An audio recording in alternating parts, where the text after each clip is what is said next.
அதுக்கு அவர் படத்திலே ஒரு டைலாக் வரும். எதிர்க்கட்சியினர் சொல்லுவாங்க, எங்க தலைவன் முகம் ஒரு பிராண்டு, அதை வச்சு நாங்க அரசியல் பண்ணுவோம் அப்படிம்பாங்க.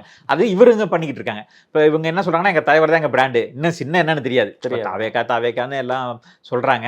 விஜய் அவர்களுக்கு தான் ஓட்டுங்கிறாங்க. எந்த சின்னத்துல போட போறாங்கன்னு தெரியாது. இன்னைக்கு சின்னம் வாங்கணும், அந்த சின்னத்தை கொண்டு போய் சேர்த்தணும். ஆனா இது வரைக்கும் அவர்கள் வந்து விஜய் அவர்கள் முகத்தை தான் காட்டிக்கிட்டு இருக்காங்க. அது எந்த அளவுக்கு அது அவரோட பிராண்ட் அம்பாசிடர், தாவேக்காவோட பிராண்ட் அம்பாசிடரா விஜய் அவர்களை காட்டுறாங்க. ஆனா அது எந்த அளவுக்கு அது வந்து மக்கள்கிட்ட போய் சேர போகுதுங்கிறது பின்வரும் காலங்களில் அவரோட செயல்பாடை பொறுத்தும் சின்னத்தை கொண்டு போய் சேர்த்தி அதை ஓட்டா மாத்துறதுல தான் இருக்குது. ஆனா சவாலான விஷயம் தான்.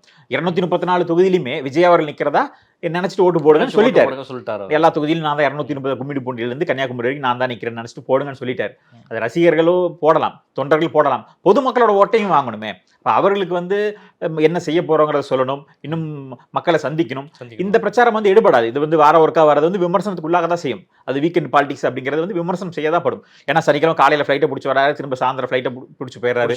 ஸ்கூல் பையன் வந்துட்டு போற மாதிரி, ஸ்கூலுக்கு வந்துட்டு ஸ்கூல் விட்டு போற மாதிரி